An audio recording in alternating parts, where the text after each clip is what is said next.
এই শাড়ি আমি স্নেহাকে কি করে দেব? আমি কি ঠিক করছি মা? আমাকে পথ দেখাও ঠাকুর। এই শাড়িটা খুব সুন্দর, কিন্তু আমার মা কখনো এইভাবে অচেনা মানুষের কাছ থেকে উপহার গ্রহণ করেনি, আমাদেরকেও করতে দেয়নি। মনে হয় আপনি আর মায়ের কাছে অচেনা মানুষ নন। আপনি তো আমাকে বলেছিলেন আপনি আমাদের হোটেলের নাম্বার 1 কাস্টমার। একদম ম্যাডাম, নাম্বার 1। আমার মাকে আপনি সম্মান জানিয়েছেন, অনেক যত্ন করেছেন, তার জন্য আপনাকে অনেক অনেক অনেক ধন্যবাদ। আমাদেরই তো আপনাকে উপহার দেওয়া উচিত ছিল, উল্টে আপনি দিয়ে দিলেন।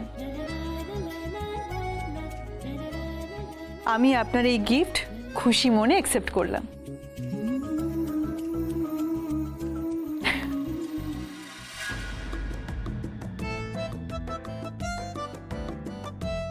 বাবা, আপনি আমাদের উপহার দিলেন আর আপনার মনোবাসনা পূর্ণ হয়ে গেল। আপনার বিয়ে ঠিক হয়ে গেছে। দেখি কি মিষ্টি এনেছেন, খাওয়ান। কি হলো? বাক্সটা খুলুন।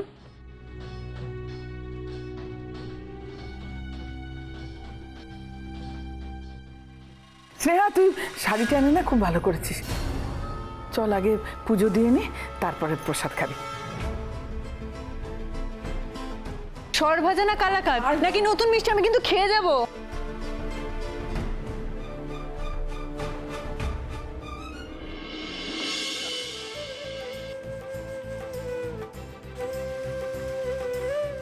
আজ এই বাড়ির ভগবানকে সাক্ষী রেখে আমি দুর্গাবতী দেব চৌধুরী তোমাকে কথা দিচ্ছি শর্মী, যে আমার রাজা আজীবন আমার প্রতিশ্রুতির পালন করবে ও তোমাকেই সহধর্মিণী হিসেবে গ্রহণ করবে।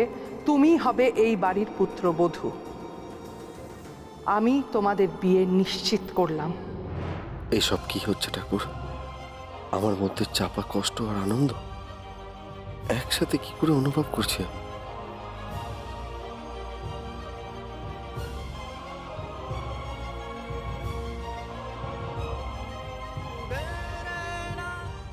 মা যখন আমার তরফ থেকে কাউকে কথা দিয়ে ফেলেছে, তখন আমি এই শাড়িটা স্নেহাকে কি করে দেব? তবে তুমিও তো মা, তুমি আমাকে এই দ্বিধার উত্তর খুঁজে দাও। আমাকে বলে দাও এই দোটানা থেকে আমি মুক্তি পাবো কি করে। এসো বাবা।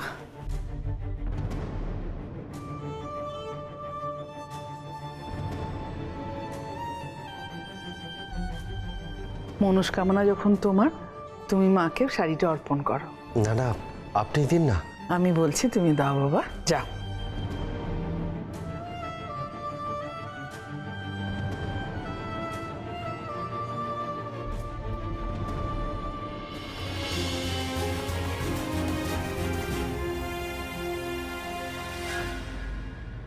এত কিছুর পরও তোমার কাছে নিজের পছন্দের জীবন সঙ্গী নিচ্ছে এই শাড়ি আমি স্নেহাকে কি করে দেব?